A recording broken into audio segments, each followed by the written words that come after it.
Hi friends, ഇന്നത്തെ മെയിലേക്ക് കിടക്കാം. Madam, എൻ്റെ പേര് ശ്രീലയ. യഥാർത്ഥ പേരല്ല. എനിക്ക് 25 വയസ്സ് ആകുന്നു. എൻ്റെ വിവാഹം കഴിഞ്ഞിട്ട് 1 വർഷവുമാകുന്നു. എൻ്റെ വീട്ടിൽ അച്ഛനും അമ്മയും എന്നേക്കാൾ 3 വയസ്സുള്ള ഒരു ചേട്ടനുമുണ്ട്. അച്ഛന് ഒരു കമ്പനിയിലാണ് ജോലി. പാവം ഒരു മനുഷ്യനാണ്. അമ്മയെ പ്രേമിച്ച് കല്യാണം കഴിച്ചതാണെന്നാണ് അമ്മ പറയുന്നത്. പക്ഷേ അച്ഛനെപ്പോഴും അമ്മയെ പേടിയാണ്. അമ്മ പറയുന്നതാണ് ഞങ്ങളുടെ വീട്ടിലെ റൂൾ. വേറെ യാതൊരു കാര്യങ്ങളും നമ്മൾ പറഞ്ഞു കഴിഞ്ഞാൽ അമ്മ കേൾക്കില്ല. അമ്മ പറയുന്ന ഏത് കാര്യവും നമ്മൾ അനുസരിച്ചോണം. ഇല്ലെങ്കിൽ അവിടെ വലിയ വഴക്കും പ്രശ്നങ്ങളുമാണ്. ചെറുപ്പം മുതലേ ഞങ്ങൾ രണ്ടുപേരെയും ഭരിച്ചു വളർത്തിയത് അമ്മയാണ്. അമ്മ പറയുന്നതിന് എതിരെ ആരും പറയാറില്ല. അച്ഛൻ അമ്മയുടെ മുഖം ഒന്ന് ചുവക്കുന്ന കാണുമ്പോഴേ ശരിക്കും അട്ട ചുരുളുന്ന പോലെ ചുരുളും. അത്രയ്ക്ക് പേടിയാണ്. എന്താണതിൻ്റെ കാര്യമെന്ന് എനിക്കറിയില്ല. കണ്ടാൽ സൗന്ദര്യവും തണ്ടും തടിയുമൊക്കെ അച്ഛനുണ്ട്. എന്നാലും അമ്മയെ പേടിയാണ്. അമ്മ അച്ഛനേക്കാൾ സുന്ദരിയുമാണ്. ആ സൗന്ദര്യം ഞങ്ങൾക്ക് രണ്ടുപേർക്കും കിട്ടിയിട്ടുണ്ട്. എൻ്റെ ചേട്ടനെ കാണാനും അതീവ സുന്ദരനാണ്. പക്ഷേ എൻ്റെ ചേട്ടനെ ഒരു അമൂൽ ബേബി എന്നൊക്കെ പറയില്ലേ, എന്ന് പറഞ്ഞതുപോലെയാണ് അമ്മ വളർത്തിയിട്ടുള്ളത്. അമ്മയുടെ അടുത്താണ് എപ്പോഴും. അമ്മ കൊഞ്ചിച്ച് വഷളാക്കി വെച്ചിരിക്കുകയാണ്. അദ്ദേഹത്തിന് കൂട്ടുകാരോ കല്യാണം കഴിക്കണമെന്നോ പ്രേമമോ അങ്ങനെയൊന്നുമില്ല. നല്ല സുന്ദര കുട്ടപ്പനായിട്ട് വീട്ടിലിരിക്കും. വീട്ടിൽ കാറും ബൈക്കും വാങ്ങിക്കൊടുത്തിട്ടുണ്ട്. അതിൽ മിക്കവാറും അമ്മയും മോനും കൂടെ കറങ്ങി നടക്കും. അച്ഛൻ എന്തെങ്കിലും എതിരഭിപ്രായം പറഞ്ഞു കഴിഞ്ഞാൽ പിന്നെ അച്ഛനവിടെ കിടക്കപ്പുറതിയില്ല. അങ്ങനെയാണ്. പിന്നെ അച്ഛൻ വീട്ടിലെ ചെലവുകൾ മാത്രം നോക്കിയാൽ മതി. അമ്മയ്ക്ക് 2-3 ഏക്കർ റബ്ബർ തോട്ടവും മറ്റു സൗകര്യങ്ങളൊക്കെ ഉണ്ട്. അമ്മയുടെ പേരിലാണ്. അതിൽ നിന്ന് നല്ല വരുമാനം കിട്ടുന്നുണ്ട്. അത് വെച്ചാണ് മകനെ എല്ലാ കാര്യങ്ങളും കൊടുത്ത് സന്തോഷിപ്പിക്കുന്നത്. അവനാണെങ്കിലും അമ്മയെ ഒട്ടിപ്പറ്റി നിൽക്കും. പഠിക്കാനൊക്കെ മണ്ടനായിരുന്നു. ഡിഗ്രി വരെ പഠിച്ചു. അത് കഴിഞ്ഞതിന് ശേഷം ഒന്നുമില്ല. രണ്ടുപേരും കൂടെ വീട്ടിലിരിക്കും. എവിടെയെങ്കിലും കറങ്ങാൻ പോകും. അവരുടെ കയ്യിൽ ഇഷ്ടം പോലെ പൈസയുണ്ട്. ഞാനാണെങ്കിൽ വല്ലപ്പോഴും എന്തെങ്കിലും ഒന്ന് എതിർത്ത് സംസാരിക്കും. അതുകൊണ്ട് എന്നെ അത്ര ഇഷ്ടമല്ല. എതിർത്ത് സംസാരിച്ചാലും അമ്മ നാക്കുകൊണ്ടും ഭീഷണിപ്പെടുത്തിയും എന്നെ അടക്കി വയ്ക്കും. അങ്ങനെ അമ്മയെ എനിക്ക് പേടിയാണ്. എങ്കിലും ഞാൻ എന്തെങ്കിലും എതിര് പറയും. അന്ന് പിന്നെ 12 മണിക്കൂറും എൻ്റെ മേൽ കുറ്റമായിരിക്കും. എന്നാലും പറയാതിരിക്കാൻ എനിക്ക് പറ്റില്ല. അതുകൊണ്ട് അമ്മയുടെ പെറ്റ് ചേട്ടനാണ്. എൻ്റെ കാര്യത്തിൽ അമ്മയ്ക്ക് ഒരു കരിയിലയുടെ വില പോലുമില്ല. പിന്നെ പുറത്തൊക്കെ അമ്മ നല്ല മാന്യയാണ്. നല്ല രീതിയിൽ സംസാരിക്കൂ. എല്ലാവരോടും സോപ്പിട്ട് നിൽക്കും. വളരെ ബഹുമാനത്തോടുകൂടി സംസാരിക്കും. ഒരുങ്ങി നടന്നാൽ വളരെ സുന്ദരിയാണ്. അതുകൊണ്ട് തന്നെ എല്ലാവർക്കും ബഹുമാനവുമാണ്. കയ്യിൽ ഇഷ്ടം പോലെ കാശുമുണ്ട്.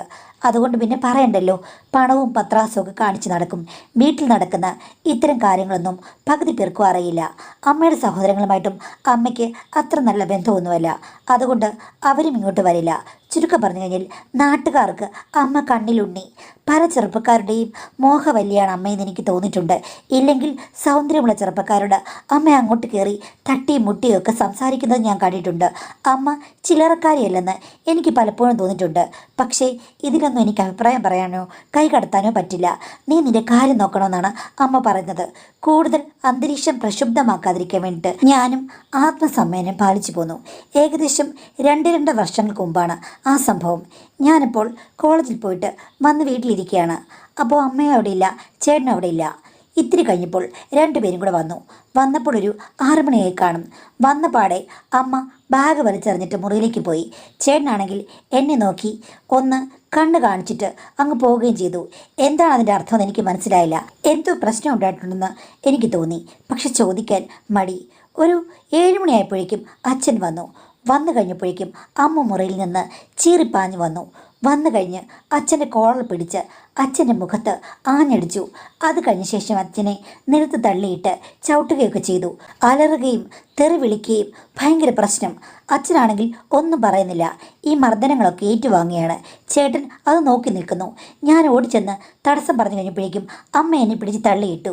ചുരുക്കം പറഞ്ഞു കഴിഞ്ഞാൽ എനിക്കവിടെ ഒന്നും ചെയ്യാൻ പറ്റുന്നില്ല. അമ്മയാണെങ്കിൽ കത്തി ജ്വലിക്കുകയാണ്. അവസാനം അച്ഛൻ ആ പീഡനങ്ങളും താടനങ്ങളും എല്ലാം ഏറ്റുവാങ്ങി. അവസാനം അമ്മ പറഞ്ഞു, ഈ നിമിഷം നിങ്ങളോട് ഇറങ്ങിക്കോണം. ഇനി ഒരു നിമിഷം പോലും നിൽക്കാൻ പറ്റില്ലെന്ന്. 1/2 മണിക്കൂർ കഴിഞ്ഞപ്പോഴേക്കും അച്ഛൻ കയ്യിൽ കിട്ടിയ സാധനമെല്ലാം ഒരു ബാഗിലാക്കി രാത്രിയിൽ ഇറങ്ങിപ്പോയി. എന്താണ് അവിടെ നടക്കുന്നതെന്ന് എനിക്ക് മനസ്സിലായില്ല. അമ്മ തെറി വിളിക്കുന്നല്ലാതെ എൻ്റെ ചോദ്യങ്ങൾക്ക് മറുപടി തരുന്നില്ല. ചേട്ടനാണെങ്കിൽ ഒന്നും മിണ്ടുന്നില്ല. എല്ലാം നോക്കിയിരുന്ന് കാണുകയാണ്. അത് കഴിഞ്ഞ് പുള്ളിക്കാരൻ മുറിയിലേക്ക് പോയി. എന്താണ് കാര്യമെന്ന് ചോദിച്ചു കഴിഞ്ഞപ്പോൾ അമ്മ പിന്നെയും എന്നെ തെറി വിളിച്ചു. അപ്പോൾ എനിക്ക് ദേഷ്യം വന്നു. ഞാനും വായി തോന്നിയത് എന്തൊക്കെയോ പറഞ്ഞു. അത് കേട്ട് കഴിഞ്ഞപ്പോൾ അമ്മ ഒന്ന് അടങ്ങി. ആ സമയത്ത് ഞാൻ ചോദിച്ചു എന്താണ് കാര്യം എന്ന് പറയാൻ. അപ്പോഴാണ് അമ്മ പറഞ്ഞത് വർഷങ്ങളായി അച്ഛൻ ജോലി ചെയ്യുന്ന സ്ഥലത്തുള്ള ഒരു സ്ത്രീയുമായിട്ട് പ്രണയത്തിലായിരുന്നത്രേ. അവർ കല്യാണമൊന്നും കഴിച്ചതല്ല. അച്ഛൻ അവരെ കല്യാണം കഴിച്ചതുപോലെ അവിടെ ബന്ധമുണ്ടായിരുന്നു. അമ്മയുടെ സ്വഭാവമൊക്കെ അവർക്കറിയാമായിരുന്നു. അതുകൊണ്ട് രഹസ്യബന്ധത്തിന് അവർ സമ്മതിച്ചു. ഇപ്പോൾ അവർക്ക് 7 വയസ്സായ ഒരു മകളുമുണ്ടത്രേ. അപ്പോൾ അച്ഛന് വേറൊരു കുടുംബമുണ്ടെന്ന് അമ്മ ഈയിടയ്ക്കാണ് കണ്ടെത്തിയത്. കണ്ടെത്താവുന്ന ഒരു സ്ഥലത്തായിട്ടും അമ്മ അതറിയാതെ ഇത്രയും വർഷം അച്ഛൻ ഒളിച്ചു വെച്ചില്ലേ? അതാണ് അമ്മയ്ക്ക് ഏറ്റവും വലിയ അതിശയം. അമ്മ ഭയങ്കര ബുദ്ധിമതിയാണ്, എന്ത് മണത്ത് കണ്ടുപിടിക്കും. പക്ഷേ സൈലൻ്റ് ആയിരുന്ന് അമ്മയെ അച്ഛൻ തോൽപ്പിച്ചു. അതോടുകൂടി അമ്മയുടെ എല്ലാ കാറ്റും പോയി. അതാണ് ഈ കലിതുള്ളൽ. സത്യം പറഞ്ഞാൽ എനിക്കത് ഞെട്ടിക്കുന്നൊരു അതിശയമായിരുന്നു. കാരണം എൻ്റെ അച്ഛൻ അങ്ങൊരു സ്ത്രീ പ്രേമിച്ചു, അതിലൊരു കുട്ടി. ദൈവമേ, അച്ഛൻ ശരിക്കും പറഞ്ഞു കഴിഞ്ഞാൽ സൈലൻ്റ് ആയിരുന്ന വലിയൊരു മിടുക്കാണ് കാണിച്ചത്. അച്ഛനും സ്വസ്ഥമായൊരു ജീവിതം ആഗ്രഹമുണ്ടായിരുന്നു. അങ്ങനെ സ്വസ്ഥമായൊരു ഇണയും കിട്ടി. ഇവിടെ അച്ഛൻ എല്ലാം സഹിച്ചു. വല്ലാത്തൊരു അത്ഭുതം തന്നെ. അമ്മയ്ക്ക് പക്ഷേ ഒരിക്കലും ഇത് ക്ഷമിക്കാൻ പറ്റില്ലെന്ന് എനിക്കറിയാം. അങ്ങനെ അച്ഛനെ അമ്മ നടതള്ളി. നാട്ടുകാരെല്ലാം അറിഞ്ഞു. അമ്മയ്ക്ക് വലിയ നാണക്കേടായി. പക്ഷേ ആരെങ്കിലും ചോദിക്കുമ്പോൾ അമ്മ കള്ളക്കണ്ണീര് പൊഴിക്കും. എനിക്കറിയില്ല, എനിക്ക് പ്രായമായില്ലേ. കൊച്ചു പെണ്ണിനെ കണ്ടപ്പോൾ അയാൾ എന്നെ വഞ്ചിച്ചു. 7 വയസ്സുള്ളൊരു കുട്ടിയുമുണ്ട്. ഞാൻ എന്ത് ചെയ്യും? അങ്ങേരെ പോയി താമസിക്കട്ടെ, ജീവിക്കട്ടെ, ഞാൻ എൻ്റെ പിള്ളേരെ നോക്കി നടന്നോളാം എന്നുള്ള രീതിയിലാണ് പറയുന്നത്. അത് കേൾക്കുമ്പോൾ അയ്യോ ചേച്ചി ഇങ്ങനെ വന്നല്ലോ, ചേച്ചി ഒരു പാവമല്ലേ, ഭർത്താവിനോട് നല്ല സ്നേഹമല്ലേ എന്നൊക്കെ പറയുമ്പോഴേക്കും അമ്മ കള്ളക്കണ്ണീർ ഒഴിക്കാൻ തുടങ്ങും. ഇതൊക്കെ കള്ളത്തരമാണെന്ന് എനിക്കറിയാം. സ്വന്തം ഭർത്താവിനെ ഇത്രയും നിയന്ത്രിച്ച വേറൊരു സ്ത്രീ കാണില്ല. പുള്ളിക്കാരൻ രക്ഷപ്പെട്ടു. സത്യം പറഞ്ഞാൽ എനിക്ക് അച്ഛനോട് ഒരു പ്രശ്നവുമില്ല, സ്നേഹക്കുറവില്ല. പക്ഷേ അച്ഛനെ കാണരുതെന്നും അയാളുടെ അടുത്ത് പോകരുതെന്നും ഇനി അച്ഛൻ എന്ന് പറഞ്ഞൊരു സംഗതി ഇല്ലെന്നും അമ്മ പറഞ്ഞു. ഞാൻ എതിർത്ത് കഴിഞ്ഞപ്പോഴേക്കും നിനക്ക് വേണമെങ്കിൽ അയാളുടെ കൂടെ പോയി താമസിക്കാമെന്ന് പറഞ്ഞു. പക്ഷെ അങ്ങനെ പോയി താമസിക്കാൻ ഇടമില്ലല്ലോ. ഇനിയിപ്പോൾ ക്യാഷും അമ്മ തരണം. അതുകൊണ്ട് അടങ്ങി നിൽക്കുന്ന ബുദ്ധിയെന്ന് വിചാരിച്ച് ഞാൻ അവിടെയും മൗനം പാലിച്ചു. ഇടയ്ക്ക് ഞാൻ ഒരു ദിവസം അച്ഛനെ കണ്ടപ്പോൾ അച്ഛൻ പറഞ്ഞു, ഗത്യന്തരമില്ലാതെയാണ് ഇങ്ങനെ ബന്ധത്തിലാക്കപ്പെട്ടത്, ഇനിയെങ്കിലും ഞാൻ സ്വസ്ഥമായിട്ട് ജീവിക്കട്ടെ എന്ന് പറഞ്ഞു. ഞാൻ പറഞ്ഞു ശരി അച്ഛാ, ഇനി അങ്ങോട്ട് വരണ്ട, അച്ഛൻ്റെ ജീവിതം ജീവിച്ചോ എന്ന് ഞാൻ പറഞ്ഞു. അപ്പോൾ അച്ഛനോട് പറഞ്ഞു, മോളെ മാസം ഒരു തുക മോക്ക് ഞാനിങ്ങ് എത്തിച്ചോളാം, അവൾക്കും മകനും ഇനി ഞാൻ 5 പൈസ കൊടുക്കില്ല എന്ന് പറഞ്ഞു. അമ്മയോട് പറയില്ലെന്ന് പറഞ്ഞു. അച്ഛൻ എനിക്ക് പിന്നീട് പണം തരുന്നുണ്ടായിരുന്നു മാഡം. അമ്മ അറിയാതെ ഞാൻ അത് മാനം ചെയ്തു. പിന്നീട് അച്ഛനെ പറ്റി അമ്മ ഒന്നും സംസാരിച്ചിട്ടില്ല. അങ്ങനെയുള്ളൊരു കാര്യം ഇല്ല, നടന്നിട്ടില്ല എന്നുള്ള രീതിയിലായിരുന്നു അമ്മയുടെ ഭാവം. ഒന്നും ചോദിക്കാൻ പറ്റില്ലല്ലോ. പണത്തിനമ്മയ്ക്ക് പ്രശ്നമൊന്നുമില്ല. പതുക്കെ എൻ്റെ ചേട്ടനും അമ്മയും തമ്മിൽ പിന്നെയും അറ്റാച്ച്മെൻറ്റ് കൂടി. ഞാൻ തീർത്തും ഒറ്റപ്പെട്ടു. അവർക്ക് അവരുടെ ലോകം, എനിക്ക് എൻ്റെ ലോകം. ശരിക്കും വല്ലാത്തൊരവസ്ഥയായിരുന്നു മാഡം. ഒരു വീട്ടിൽ അങ്ങനെ ആയിക്കഴിഞ്ഞാൽ എന്തായിരിക്കും തോന്നുക? ഒരു ദിവസം ഞാൻ നോക്കി കഴിഞ്ഞപ്പോഴുണ്ട്, രാത്രി അത്താഴം കഴിഞ്ഞ് ചേട്ടൻ അമ്മയുടെ മുറിലേക്ക് പോകുന്നു. ഇത്തിരി കഴിഞ്ഞിട്ടും ഇറങ്ങി വന്നില്ല. പിന്നീട് എനിക്ക് മനസ്സിലായി ചേട്ടൻ അവിടെയാണ് കിടക്കുന്നതെന്ന്. അവൻ അത്യാധുനികമായ സംവിധാനമെല്ലാം ഉള്ള ഒരു മുറിയുണ്ട്. അവൻ പിന്നീട് രാത്രി കിടക്കാൻ ആ മുറി ഉപയോഗിച്ചിട്ടേ ഇല്ല, അമ്മയുടെ മുറിയിലാണ് പോയി കിടക്കുന്നത്. ഞാൻ ഒരു ദിവസം ചോദിച്ചു, എന്തിനാണ് ഇങ്ങനെ അമ്മയുടെ മുറിയിൽ പോയി കിടക്കുന്നത്? ചേട്ടൻ്റെ മുറിയിൽ കിടന്നിറങ്ങിക്കൂടെയെന്ന്. അപ്പോൾ അമ്മയ്ക്ക് ഭയങ്കര ദുഃഖമാണെന്നോ, തനിയെ കിടന്നു കഴിഞ്ഞാൽ അമ്മ എന്തെങ്കിലും കടുങ്ക ചെയ്യും, ഡിപ്രഷനാണ്, അതുകൊണ്ടാണ് ഞാൻ അമ്മയ്ക്ക് കൂട്ടിന് മുറിയിൽ പോകുന്നതെന്ന് പറഞ്ഞു. അത് കേട്ട് കഴിഞ്ഞപ്പോൾ അതിലും എന്തെങ്കിലും കാര്യം കാണുമായിരിക്കും, ഒന്നും പുറത്ത് പ്രകടിപ്പിക്കാത്തതായിരിക്കാം. അമ്മയിൽ തൻ്റെ ഇടയാണല്ലോ. എങ്കിലും ഭർത്താവ് പോയി കഴിഞ്ഞാൽ ഏതൊരു സ്ത്രീക്കും നല്ല ദുഃഖമുണ്ടാകുമല്ലോ മാഡം. പക്ഷേ പോകെ എനിക്ക് തോന്നി ഇത് ഒരു ശരിയായ രീതിയല്ല, ഇതിൽ വേറെന്തൊക്കെയുണ്ട്. അതിന് കാരണം രാത്രിയാകുമ്പോൾ എനിക്ക് ഉറക്കം വളരെ കുറവാണ് മാഡം. പല സംഘർഷങ്ങളും എൻ്റെ മനസ്സിൽ കൂടി പോവുകയാണ്. നേരത്തെ ഞാൻ കട്ടിൽ കണ്ടാൽ ഉറങ്ങുന്ന വ്യക്തിയായിരുന്നു. ഈ ഒരു സംഭവം കഴിഞ്ഞതിൽ പിന്നെ ഉറക്കം വളരെ കുറവാണ്. അമ്മയുടെ റൂമിൽ നിന്നും അസാധാരണമായ ചില ശബ്ദങ്ങൾ കേൾക്കുന്നതായിട്ട് എനിക്ക് തോന്നി. ആദ്യമൊക്കെ പുറത്തെവിടെയോ വല്ല ഭക്ഷ്യ വല്ല ജിലക്കുകയാണോ, ഇനി രാത്രിയിൽ ഇങ്ങനെ ഓരോ ശബ്ദങ്ങൾ കേൾക്കുമല്ലോ, അത് വലുതുമായിരിക്കുന്നതാണ് ഞാൻ വിചാരിച്ചത്. എൻ്റെ മുറിയിലേക്ക് അധികം ശബ്ദം വരാറുമില്ല. ഒരു ദിവസം സംശയം തോന്നി. ഞാൻ എൻ്റെ കതക് വലിച്ചു തുറന്നു. ആ ശബ്ദം കേട്ടപ്പോൾ തന്നെ എല്ലാ ശബ്ദങ്ങളും ഒടുങ്ങി. വീട്ടിനുള്ളിലോ പുറത്തോ ഒരു ശബ്ദവുമില്ല, വില ചീവീടുകളുടെ ശബ്ദം മാത്രം. അപ്പം എനിക്ക് മനസ്സിലായി ഞാൻ കതക് തുറന്ന ശബ്ദം കേട്ടിട്ട് അകത്ത് നിന്ന് ശബ്ദങ്ങളൊക്കെ നിലച്ചതാണെന്ന്. പിന്നീട് എനിക്കിത് കണ്ടുപിടിച്ച് മതിയാകൂ എന്നുള്ള രീതിയിലായിരുന്നു. ഞാൻ പിന്നീട് കിടന്നപ്പോൾ കതക് ചേർത്തടച്ചു മാഡം. അത് തുറക്കുമ്പോൾ ശബ്ദം കേട്ടെങ്കിലല്ലേ അവിടെ നിൽക്കുകയുള്ളൂ. അന്ന് ഇതേപോലെ ചേട്ടൻ അമ്മയുടെ മുറിലേക്ക് കയറി പോകുന്ന കണ്ടു. ഞാൻ കിടന്നു. ഏകദേശം ഒരു 10-11 മണിയായി കഴിഞ്ഞപ്പോഴേക്കും എനിക്ക് ഈ ശബ്ദം കേൾക്കാം. കതക് ഇത്തിരി തുറന്നു കിടക്കുകയാണല്ലോ, അതുകൊണ്ട് ശരിക്കും ശബ്ദം കേൾക്കാം. അമ്മ ഈ പറയുന്നത് പോലെ ആ ആ ആ എന്ന് പറയുന്നത് കേട്ട് കഴിഞ്ഞപ്പോഴേക്കും എനിക്ക് ഡൗട്ട് അടിച്ചു. അത്ര വലിയ എക്സ്പീരിയൻസോ ഇത്തരം കാര്യങ്ങളെപ്പറ്റി തിരയുന്നൊരു സ്വഭാവം എനിക്കില്ലെങ്കിലും ഞാനും കൊച്ചുകുട്ടിയൊന്നുമല്ല. ഈ കാലഘട്ടത്തിൽ ജീവിക്കുന്നൊരു യുവതിയാണ്. എനിക്കും അറിയാമല്ലോ ABCD. ഇതിൻ്റെ രഹസ്യം കണ്ടുപിടിച്ചേ പറ്റൂ. രഹസ്യമൊന്നുമില്ല എങ്കിലും നേരിൽ കാണുന്നത് എങ്ങനെ വിശ്വസിക്കുന്നത്? അതുകൊണ്ട് ഞാൻ പമ്മി ചെന്നു മാഡം. വാതിൽ പഴുതിലൂടെ ഞാൻ നോക്കി. കണ്ടു കഴിഞ്ഞപ്പോൾ എനിക്ക് മനസ്സിൽ വിചാരിച്ച കാഴ്ച തന്നെ അകത്ത് കാണേണ്ടി വന്നു. എൻ്റെ ചേട്ടൻ ഇങ്ങനൊരു കാര്യങ്ങൾക്ക് കൂട്ടുനിൽക്കുമെന്ന് ഞാൻ ഒരിക്കൽ പോലും വിചാരിച്ചതല്ല. എൻ്റെ ചേട്ടന് ഇത്തിരി വണ്ണമുണ്ട്, പക്ഷേ അമ്മയ്ക്ക് അതൊന്നും പ്രശ്നമില്ലെന്ന് തോന്നുന്നു. കുതിരപ്പുറത്തേറി വെള്ളം തൊഴിയുന്ന വിദ്യ അമ്മയ്ക്ക് നന്നായിട്ടറിയാം. അതുകൊണ്ട് ചേട്ടൻ്റെ വണ്ണമൊന്നും അമ്മയ്ക്ക് പ്രശ്നമല്ല. അമ്മയുടെ തുള്ളൽപ്പനി കണ്ട് ഞാനും ഞെട്ടിപ്പോയി മാഡം. അന്ന് ശരിക്കും പറഞ്ഞാൽ ഞാൻ കരയുകയായിരുന്നു. എന്തിനാ കരഞ്ഞെന്ന് എനിക്കറിയില്ല. ലോകത്ത് ഒരിടത്ത് പോലും ഇതൊക്കെ നടക്കുമെന്ന് എനിക്ക് സംശയമുണ്ടായിരുന്നു. കരഞ്ഞ് ഒരു വഴിക്ക് എത്തിക്കഴിഞ്ഞപ്പോൾ എനിക്കൊരു ധൈര്യം വന്നു. ഇതിനെതിരെ പ്രതികരിക്കണം. ഇത് ഞാൻ ഒരിക്കലും അനുവദിക്കില്ല. എന്നെ പുറത്താക്കിയാൽ ഏതെങ്കിലും ഹോസ്റ്റലിൽ പോയി ഞാൻ ജീവിക്കും, അത്രയേ ഉള്ളൂ. എങ്കിലും ഞാൻ അത് നിർത്തുമെന്ന് തീരുമാനിച്ചു. പിറ്റേ ദിവസം രാവിലെ ആയി കഴിഞ്ഞപ്പോഴേക്കും ഞാൻ രണ്ടുപേരെയും ക്വസ്റ്റ്യൻ ചെയ്യാൻ തുടങ്ങി. അമ്മ ആദ്യം ഒത്തിരി തെറിവിളികൾ കൊണ്ട് എന്നെ പ്രതിരോധിക്കാൻ ശ്രമിച്ചു. പക്ഷേ ഞാൻ പറഞ്ഞു, എൻ്റെ കയ്യിൽ ഡിജിറ്റൽ തെളിവുണ്ട്. ഇത് വെച്ച് അച്ഛനോടും നാട്ടുകാരോടും എല്ലാവരോടും സമുദായ സംഘടനക്കാരോടും വേണ്ടി വന്നാൽ എവിടെ വേണമെങ്കിലും ഹാജരാക്കി ഞാൻ അത് പുറത്ത് പറയും. അതുകൊണ്ട് നിങ്ങൾ നിർത്തുന്നതല്ലെന്ന് പറഞ്ഞു. അത് കേട്ട് കഴിഞ്ഞപ്പോഴേക്കും രണ്ടുപേരും ഒന്ന് ഞെട്ടി. അമ്മ എൻ്റെ വഴിക്ക് വന്നിട്ട്, എവിടെയാ നിൻ്റെ മൊബൈലിൽ നിന്ന് അതങ്ങ് ഡിലീറ്റ് ചെയ്ത് കള എന്നൊക്കെ പറഞ്ഞു. ഞാൻ പറഞ്ഞു, ഒന്നും കളയുന്നില്ല അമ്മ, അടങ്ങി നടക്കണം. ഇനി നിങ്ങൾ രണ്ടുപേരും കൂടി ഒരു റൂമിൽ കിടക്കാൻ പാടില്ല. രണ്ടുപേരും രണ്ടുപേരുടെ റൂമിൽ. ഈ തെറ്റ് ഇവിടെ സമ്മതിക്കില്ല. അമ്മയ്ക്ക് വേണമെന്നുണ്ടെങ്കിൽ അച്ഛനെ ഡൈവേഴ്സ് ചെയ്തിട്ട് പുതിയൊരു കല്യാണം കഴിച്ചോളം പറഞ്ഞു. എങ്കിലും അമ്മയും മകനും തമ്മിലുള്ള ഇതിവിടെ നടക്കില്ലെന്ന് പറഞ്ഞു. അങ്ങനെ ഞാൻ സ്ട്രോങ് ആയിട്ട് നിന്ന് കഴിഞ്ഞപ്പോഴേക്കും രണ്ടുപേരും പിരിഞ്ഞു. ഇനിയിപ്പോൾ പുറത്തെങ്ങാനും പോയിട്ട് എന്തെങ്കിലും ഉണ്ടോയെന്ന് അറിയില്ല. രണ്ടുപേരും കൂടെ പുറത്തൊക്കെ പോകാറുണ്ട്. എങ്കിലും ഈ വീട്ടിൽ വെച്ച് പറ്റില്ല എന്ന് പറഞ്ഞത് അവരത് പാലിച്ചു മാഡം. രണ്ടുപേരും രണ്ടു മുറിയിൽ തന്നെയാണ്. ഞാൻ അത് ശ്രദ്ധിക്കാറുമുണ്ട്. അങ്ങനെ എൻ്റെ മനസ്സിന് ഒരാശ്വാസം വന്നു. കുറച്ച് നാൾ കഴിഞ്ഞപ്പോഴേക്കും ഒരു ദിവസം അമ്മ രാത്രിയിൽ എൻ്റെ റൂമിൽ വന്നിട്ട് പറഞ്ഞു, നിനക്ക് ഇതുവരെയും എൻ്റെ കാര്യങ്ങളൊന്നും അറിയില്ല. നിൻ്റെ അച്ഛനെ ഞാനും കൂടെ പ്രേമിച്ച് കല്യാണം കഴിച്ചതാണ്. അയാളായിരുന്നു എൻ്റെ സ്വർഗം. ഞാൻ പറഞ്ഞു, സ്വർഗത്തിൻ്റെ നരകത്തിൻ്റെ കാര്യമൊന്നും അമ്മ പറയേണ്ട കാര്യമില്ല. ഞാൻ കൺമുന്നിൽ കണ്ടതാണല്ലോ സ്വന്തം ഭർത്താവിനെ അടിക്കുകയും ഇടിക്കുകയും ദ്രോഹിക്കുകയും ശാസിക്കുകയും ഭരിക്കുകയും ചെയ്യുന്നൊരു ഭാര്യയെ എൻ്റെ ജീവിതത്തിൽ കണ്ടിട്ടെന്ന് പറഞ്ഞു. അപ്പോൾ അമ്മ എൻ്റെ ചുമലിൽ തഴുകിക്കൊണ്ട് പറഞ്ഞു, നിനക്കറിയാത്തോണ്ടാണ്. നിനക്കിതുവരെ പ്രേമമൊന്നും ഉണ്ടായിട്ടില്ല. നിനക്ക് നല്ലൊരു ഭർത്താവിനെ കിട്ടിക്കഴിഞ്ഞാൽ, അണ്ടർസ്റ്റാൻഡിങ് ഉള്ള ഒരാളെ കിട്ടിക്കഴിഞ്ഞാൽ നിനക്ക് മനസ്സിലാവുമെന്ന്. ഞാൻ ചോദിച്ചു, അങ്ങോട്ടും ഇങ്ങോട്ടും അടിയും പിടിയും ഉണ്ടാകുന്നതാണോ ഭർത്താവും ഭാര്യയും? അപ്പം അമ്മ പറഞ്ഞു, അങ്ങനെയല്ലടി, അങ്ങനെ എൻ്റെ പുറകെ നടന്നാണ് എന്നെ കല്യാണം കഴിച്ചത്.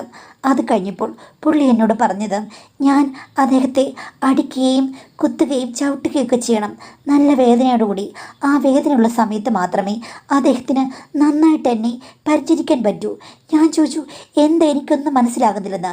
അപ്പോൾ അമ്മ എന്നോട് തുറന്നു പറഞ്ഞു, അതായത് അച്ഛനിഷ്ടം അമ്മ ഉപദ്രവിക്കുന്നതും അടിക്കുന്നതും ഒക്കെ ഇഷ്ടമാണ്. അമ്മയുടെ ഒരു അടിമ പോലെ നിൽക്കാനായിരുന്നു അച്ഛന് പ്രേമിക്കുമ്പോൾ മുതലേ താല്പര്യം.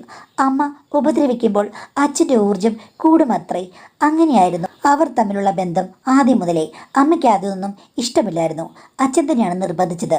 അങ്ങനെ അച്ഛൻ്റെ ഇഷ്ടത്തിലേക്ക് കൊണ്ടുവന്നു കഴിഞ്ഞപ്പോഴേക്കും അമ്മ ശരിക്കും ഒരു ബോസിനെ പോലെയായി, അച്ഛൻ അടിമയെ പോലെയായി. അവരുടെ ജീവിതത്തിൽ പ്രശ്നങ്ങളൊന്നുമില്ലായിരുന്നെന്നും അടിയും ഇടിയും വഴക്കുമൊക്കെ അച്ഛന് ഒത്തിരി ഇഷ്ടമാണെന്നും അമ്മ പറഞ്ഞു. ഇതൊക്കെ കേട്ടപ്പോൾ എൻ്റെ തല മരവിച്ചു പോയി. ഞാനിങ്ങനെയുള്ള കാര്യങ്ങളൊന്നും കേട്ടിട്ടേയില്ല. പിന്നെന്തിനാണ് അച്ഛൻ മറ്റൊരു സ്ത്രീയെ തേടിപ്പോയെന്ന് പറഞ്ഞു കഴിഞ്ഞപ്പോഴേക്കും അമ്മ പറയുകയാണ്, അങ്ങേർക്ക് ചിലപ്പോൾ വെറൈറ്റി ഇഷ്ടമായിരിക്കാം. ആ സ്ത്രീയും എന്നെപ്പോലെ തന്നെ അങ്ങേരെ ചവിട്ടുകയും അടിക്കുകയൊക്കെ ചെയ്ത് ഈ ഒരു രീതിയിൽ അങ്ങേരെ സംതൃപ്തിപ്പെടുത്തുന്നുണ്ടാകാം. അതുകൊണ്ടായിരിക്കാം അവളോട് പ്രേമമുണ്ടായത്. എന്തായാലും എനിക്കറിയില്ലായിരുന്നു. എന്നെ വഞ്ചിച്ചവനാണ്. അതുകൊണ്ട് തന്നെ എനിക്കയാളെ വേണ്ട. അവളുടെ കൂടെ സ്വസ്ഥമായിട്ട് കഴിഞ്ഞോട്ടെ. പിന്നെ സാധാരണ ഒരു സ്ത്രീയായിരുന്നു ഞാൻ. എൻ്റെ മനസ്സിൽ വ്യത്യസ്തമായ ഇഷ്ടങ്ങളും ഇതിനകം ഇതിനകത്തൊക്കെ ഒത്തിരി ആസക്തി ഉണ്ടാക്കിയതും നിന്റെ അച്ഛനാണ്. അത് കഴിഞ്ഞതിൽ പിന്നെ എനിക്ക് ആസക്തികൾ ഒത്തിരി കൂടുതലാണ്. സ്വയം നിയന്ത്രിക്കാൻ പറ്റുന്നില്ല. ഇപ്പോൾ പുറത്തുനിന്ന് ഒരാണില്ല, ഭർത്താവില്ല. ഇനിയിപ്പോൾ ഡൈവോഴ്സ് ചെയ്യാതെ വേറെ കല്യാണം കഴിക്കാൻ പറ്റില്ല. അങ്ങനെയുള്ളപ്പോൾ എൻ്റെ മനസ്സ് സ്വന്തം മകനിലേക്ക് അങ്ങ് പോയതാണ്. എനിക്ക് ഇതൊന്നുമില്ലാതെ ജീവിക്കാൻ പറ്റില്ല. നീ എൻ്റെ അവസ്ഥ മനസ്സിലാക്കൂ. എനിക്ക് നിയന്ത്രിക്കാൻ പറ്റുന്നില്ല. അതുകൊണ്ടാണ് മോളെന്ന് പറഞ്ഞിട്ട് അമ്മ കഥകൾ പറഞ്ഞു കഴിഞ്ഞപ്പോഴേക്കും ഞാൻ ഏതോ സിനിമാ കഥ കേൾക്കുന്ന പോലെയാണ് എല്ലാം കേട്ടത്. എനിക്ക് എന്ത് ചെയ്യണമെന്ന് അറിയില്ല. എങ്കിലും ഞാൻ പറഞ്ഞു, അമ്മയുടെ വഴി തെറ്റാണ്. സ്വന്തം മകനെ ഈ വഴിക്ക് നയിക്കരുത്. അദ്ദേഹത്തിൻ്റെ ജീവിതം ഇപ്പം തന്നെ അമ്മ പല രീതിയിൽ ഇല്ലാതാക്കിയതാണ്. അപ്പം അമ്മ പറഞ്ഞു, അത് ശരിയാണെന്ന് എനിക്കും അറിയാം. പക്ഷേ ആ സമയത്ത് എൻ്റെ പിടി വിട്ടുപോയി. അങ്ങനെയാണ്, ഇനി അങ്ങനെ ഉണ്ടാകില്ല. പക്ഷേ എനിക്ക് അടങ്ങി ഒതുങ്ങിയിരിക്കാൻ പറ്റുമെന്ന് തോന്നില്ല. അതുകൊണ്ട് വേറെ കല്യാണമൊന്നും കഴിക്കാൻ എനിക്ക് താല്പര്യമില്ലെങ്കിലും വേറൊരാളെ ഈ വീട്ടിലേക്ക് എനിക്ക് വിളിക്കേണ്ടി വരുമെന്ന് പറഞ്ഞു. ഞാൻ ചോദിച്ചു, ആരെ? ഒരാളെ, ഏതെങ്കിലും ഒരാണിനെ. എനിക്ക് മനസ്സിന് ഇഷ്ടപ്പെട്ട ആണ് എൻ്റെ മുറിയിലേക്ക് വരും. രാത്രിയായിരിക്കും വരിക. നാട്ടുകാരൊന്നും അറിയാതെ. നീ അത് അക്സെപ്റ്റ് ചെയ്യണം. നിൻ്റെ സഹോദരനും ഞാനും തമ്മിലുള്ള ബന്ധം മാത്രമല്ലേ ഉള്ളൂ നിനക്ക് പ്രശ്നം. അതുകൊണ്ട് ഈ കാര്യത്തിൽ നീ അമ്മയെ സപ്പോർട്ട് ചെയ്യണം. ഇല്ലെങ്കിൽ അമ്മയ്ക്ക് ജീവിക്കാൻ പറ്റില്ല. നീ അതിനെ എതിർത്ത് കഴിഞ്ഞാൽ അമ്മ നിന്നെ വഴക്കുണ്ടാക്കി ഇവിടെ നിറക്കിവിടും. നമ്മൾ തമ്മിൽ ശത്രുക്കളായിട്ട് മാറും. നീ ഒന്ന് ആലോചിച്ച് നോക്ക്. എൻ്റെ മനസ്സ് അത്രയ്ക്കും കൺട്രോളില്ലാതെ നിൽക്കുകയാണ്. ഞാൻ പറഞ്ഞു, ഇതിന് ചികിത്സ ചെയ്യാം. മാനസികമായിട്ട് പല കാര്യങ്ങളും പലർക്കും ഉണ്ടാകും. പക്ഷേ അതിന് വഴിയുണ്ടെന്ന് പറഞ്ഞപ്പോൾ അമ്മ പറഞ്ഞു, എനിക്കതിൻ്റെ ആവശ്യമില്ല. എൻ്റെ സ്വഭാവമാണിത്. എനിക്കതിന് പരിഹാരം മനുഷ്യരാൽ തന്നെ വേണമെന്ന് പറഞ്ഞു. അങ്ങനെ പറഞ്ഞു കഴിഞ്ഞപ്പോഴേക്കും ഞാൻ പറഞ്ഞു, ശരി അമ്മേ, അല്ലാതെ നീ ഇപ്പം എന്ത് ചെയ്യാനാണ്? സേഫായിട്ട് അമ്മയ്ക്ക് ഇഷ്ടപ്പെട്ട ഒരാളുമായിട്ട് ബന്ധം കൂടൂ. എനിക്കൊരു പ്രശ്നവുമില്ല. പക്ഷേ അമ്മേ, സൂക്ഷിച്ചും കണ്ടും വേണം. ചേട്ടനുമായിട്ട് ഇനിയൊന്നും പാടില്ലെന്ന് പറഞ്ഞു. അമ്മ എനിക്ക് സത്യം ചെയ്തു തന്നു മാഡം. അങ്ങനെ ചേട്ടനോട് ഞാൻ സംസാരിച്ചു. തെറ്റ് മനസ്സിലാക്കി. ചേട്ടൻ്റെ വഴിക്ക് നിന്നോളാന്ന് പറഞ്ഞു മാഡം. അപ്പോഴാണ് എനിക്കൊരു സമാധാനമായത്. പിന്നെ അമ്മയുടെ ക്യാരക്ടർ അത് ചിന്തിച്ച് ഞാൻ തന്നെ സൊല്യൂഷൻ ഉണ്ടാക്കി. അമ്മയ്ക്ക് ഇഷ്ടമുള്ള ഒരാൾ വരട്ടെ, അതിനിപ്പോൾ എനിക്കെന്താണ്? ഞാൻ കുറേ നാൾ കഴിയുമ്പോൾ കല്യാണം കഴിഞ്ഞവിടെ പോകും. അപ്പോൾ അമ്മയ്ക്ക് ഒരു പാർട്ണർ ഉണ്ടായാലും കുഴപ്പമില്ല. ചേട്ടനെയും കല്യാണം അമ്മ നടത്തുമായിരിക്കും എന്നൊക്കെ ഞാൻ മനസ്സിൽ വിചാരിച്ചു മാഡം. പക്ഷേ പിന്നീട് അമ്മയ്ക്ക് കാമുകനാണെന്ന് പറഞ്ഞു വന്ന ആളെ കണ്ട് ഞാൻ ഞെട്ടിപ്പോയി. കാര്യം എനിക്കറിയാവുന്ന ഒരാളാണ്, സൂപ്പർ സുന്ദരൻ. അങ്ങനെ കാണുമ്പോൾ എനിക്കും ചെറിയൊരു ഇഷ്ടം, കാണാനൊരു ഇഷ്ടം തോന്നിയിരുന്നു. അയാൾ പിന്നെ ശ്രദ്ധിക്കുന്നതായിട്ട് എനിക്ക് പലപ്പോഴും തോന്നിയിട്ടുണ്ട്. പ്രേമൊന്നും ഡെവലപ്പ് ചെയ്തിട്ടില്ല. ഞങ്ങളുടെ നാട്ടിൽ തന്നെയുള്ള ഒരാളാണ്. കൂടി വന്നു കഴിഞ്ഞാൽ ഒരു 3 കിലോമീറ്റർ അകലെ. എന്നെ കല്യാണം കഴിക്കാൻ മാത്രം പ്രായമേ അയാൾക്കുള്ളൂ. എന്നേക്കാൾ ഒരു 5 വയസ്സിന് മൂത്തത്. ഞാൻ പോലും കണ്ടു മോഹിച്ച ഒരാളാണ് അമ്മ തിരഞ്ഞെടുത്തിരിക്കുന്നത്. സത്യം പറഞ്ഞാൽ എനിക്ക് ആദ്യം മുതലേ അത് അസൂയായിട്ട് പരിണമിച്ചു. എന്ത് ചെയ്യണമെന്നറിയില്ല. മിക്കവാറും ദിവസങ്ങളിൽ അയാൾ വരും. ഞങ്ങളെല്ലാം കൂടി ഒന്നിച്ചിരിക്കും. അമ്മയുടെ പാർട്ട്ണറാണല്ലോ, ഒന്നും പറയാൻ പറ്റില്ല. ഒരു ദിവസം ഞാൻ അമ്മയോട് ചോദിച്ചു, അമ്മ എന്തിനാണ് ഇത്രയും ചെറുപ്പക്കാരനെ തിരഞ്ഞെടുത്തതെന്ന്. അപ്പം അമ്മ പറഞ്ഞു, എനിക്ക് ഇഷ്ടമുള്ള ഒരാളല്ലേ എൻ്റെ പാർട്ട്ണറായിട്ട് വരേണ്ടത്. അവൻ എന്നെ ഇഷ്ടമാണ്, എനിക്ക് അവനെ ഇഷ്ടമാണ്. അവൻ നാട്ടുകാരും വീട്ടുകാരും ഒന്നും കാണാതെ ഇത് മാനേജ് ചെയ്തോളും. അവൻ കല്യാണം കഴിച്ചതുമല്ല. ഞങ്ങൾ തമ്മിൽ ഇങ്ങനെ മുന്നോട്ട് പോകുന്നതിൽ നിനക്കെന്താണ് ഈ കുഴപ്പം? എന്തെങ്കിലും കുഴപ്പമുണ്ടോ എന്ന് ചോദിച്ചു. ഞാൻ ഒന്നുമില്ലെന്ന് പറഞ്ഞു. പക്ഷേ പോകെ പോകെ ഞാനും സഹിക്ക വയ്യാതെ അവളുടെ റൂമിലേക്ക് ഒളിഞ്ഞു നോക്കാനും മറ്റും തുടങ്ങി. എനിക്ക് അയാളോട് വല്ലാത്ത പ്രണയമായി. കാര്യം ഞാനിതൊക്കെ കണ്ടുകൊണ്ടിരിക്കുകയല്ലേ. അമ്മയും അയാളും തമ്മിലുള്ള സംഗമരാഗങ്ങൾ എനിക്കും വല്ലാത്തൊരു രാഗഭാവം സൃഷ്ടിച്ചു. അയാളുടെ മുക്കും മൂലയും ഓരോ ഭാവവും ഞാൻ കണ്ടുപഠിക്കാൻ തുടങ്ങി. ചുരുക്കം പറഞ്ഞു കഴിഞ്ഞാൽ അമ്മയുടെ കാമുകനെ ഞാനങ്ങ് പ്രേമിച്ചു. പ്രേമം കൊണ്ട് എനിക്കിരിക്കപ്പുറതയില്ല. ഞാൻ അമ്മയുമായിട്ട് ഇത് പറഞ്ഞു കൊടുക്കാൻ തുടങ്ങി. ഒരു ദിവസം അമ്മയോട് ചോദിച്ചു, നിനക്ക് എന്താ പ്രശ്നം? ഞാനും അവനും കൂടെ സ്വസ്ഥമായിട്ട് മുന്നോട്ട് പോകുന്നതിന് നിനക്കെന്താ? നീ എല്ലാ കാര്യത്തിലും എന്തിനാണ് ഇങ്ങനെ ഇടങ്കോളിടുന്നത്? നീ ഇവിടുന്ന് ഇറങ്ങിപ്പോയിക്കോളാൻ പറഞ്ഞു. അപ്പം ഞാൻ പറഞ്ഞു, എനിക്ക് ഇതൊക്കെ കണ്ടിട്ട് സഹിക്കുന്നില്ലെന്ന്. അമ്മ ചോദിച്ചു കഴിഞ്ഞപ്പോൾ ഞാൻ പറഞ്ഞു, ഇത്തരം കാര്യങ്ങളൊക്കെ ഞാൻ എത്തി നോക്കാറുണ്ടെന്ന്. അത് കേട്ട് അമ്മ വല്ലാതെ അമ്പരുന്നു. നിനക്കെന്താ പ്രശ്നം? നിനക്കും അവനോട് ഇഷ്ടമാണെങ്കിൽ അവനും നീയുമായിട്ട് ഒരു ബന്ധം തുടങ്ങിക്കോളൂ. എനിക്കൊരു പ്രശ്നമില്ല. അവനാഴ്ചയിൽ 3 ദിവസമല്ലേ വരുന്നുള്ളൂ. എനിക്ക് അത്രയൊക്കെയുള്ള ഇഷ്ടം അവനോടുള്ളൂ. അവനെ ഭർത്താവാക്കാൻ എനിക്കിഷ്ടമില്ല. നിനക്കിഷ്ടമാണെങ്കിൽ അവനെ നീ സ്വീകരിച്ചോളൂ, എനിക്ക് പ്രശ്നമില്ല. പക്ഷേ ഞങ്ങൾ തമ്മിലുള്ള ബന്ധങ്ങൾക്ക് നീ വിഘാതം സൃഷ്ടിക്കരുത്. എൻ്റെ സമയത്ത് അവൻ എൻ്റെ മുറിയിൽ, നിൻ്റെ സമയത്ത് നിൻ്റെ മുറിയിൽ എന്ന് പറഞ്ഞു. അത് കേട്ട് കഴിഞ്ഞപ്പോൾ എനിക്കും ആഹ്ലാദമായി. കാര്യം അയാളെ കിട്ടാതെ എനിക്ക് പൊറുതിയില്ലായിരുന്നു. അങ്ങനെ അമ്മ തന്നെയാണ് എൻ്റെ മുറിയിലേക്ക് അയാളെ കണക്ട് ചെയ്തത്. എനിക്ക് ഇഷ്ടമില്ലാത്ത കാര്യങ്ങളായിരുന്നു പണ്ടിതൊക്കെ. ഇപ്പോൾ കണ്ട് കണ്ട് ഞാനും അഗ്രഗണ്യായി. വള്ളം തുഴയാൻ അമ്മയെ കണ്ടുപഠിച്ച് ഞാൻ ഇപ്പോൾ നന്നായി കപ്പൽ പോലും തുഴയുന്ന രീതിയിലായി മാഡം. അങ്ങനെ അയാളും ഞാനും തമ്മിൽ ഒത്തിരി അടുത്തു. അപ്പോഴാണ് പുള്ളിക്കാരൻ പറഞ്ഞത് എന്നെ കല്യാണം കഴിക്കാൻ ആഗ്രഹമുണ്ടെന്ന്. അമ്മയോട് പറഞ്ഞപ്പോൾ അമ്മ പറഞ്ഞു അവരുടെ ബന്ധത്തിൽ വിഘാതം സൃഷ്ടിക്കരുത്, അങ്ങനെ വേണമെങ്കിൽ കല്യാണം ആലോചിക്കാമെന്ന്. കാര്യങ്ങൾ എല്ലാം ഓക്കെ ആയ സ്ഥിതിക്ക് അയാളുള്ള പ്രേമമൊത്ത് ഞാൻ കല്യാണത്തിന് സമ്മതിച്ചു മാഡം. ഞങ്ങളുടെ വിവാഹം പെട്ടെന്ന് അമ്മ നടത്തി തരികയും ചെയ്തു. ഞങ്ങളുടെ വീട്ടിലാണ് അയാളുടെ താമസം. അയാളുടെ വീട്ടുകാർക്ക് അത്ര വലിയ ഇഷ്ടമൊന്നുമില്ലായിരുന്നു. അയാൾ വീട്ടിൽ നിന്ന് ഇവിടെ താമസമാക്കി. ചുരുക്കം പറഞ്ഞാൽ എൻ്റെയും അമ്മയുടെയും ഭർത്താവ് എൻ്റെ ഭർത്താവ് തന്നെയാണ്. പക്ഷേ ഇത് ആദ്യമൊക്കെ എനിക്ക് ഓക്കെ ആയിരുന്നു. പിന്നീട് കല്യാണം കഴിഞ്ഞപ്പോഴേക്കും ഭർത്താവിൽ എനിക്ക് പൊസസീവ്നെസ് അങ്ങ് ബാധിച്ചു. അങ്ങേരോട് ഞാൻ പറയാൻ തുടങ്ങി അമ്മയുമായിട്ട് യാതൊരു ബന്ധവും പാടില്ലെന്ന്. പുള്ളി ആദ്യമൊന്നും കേട്ടില്ല.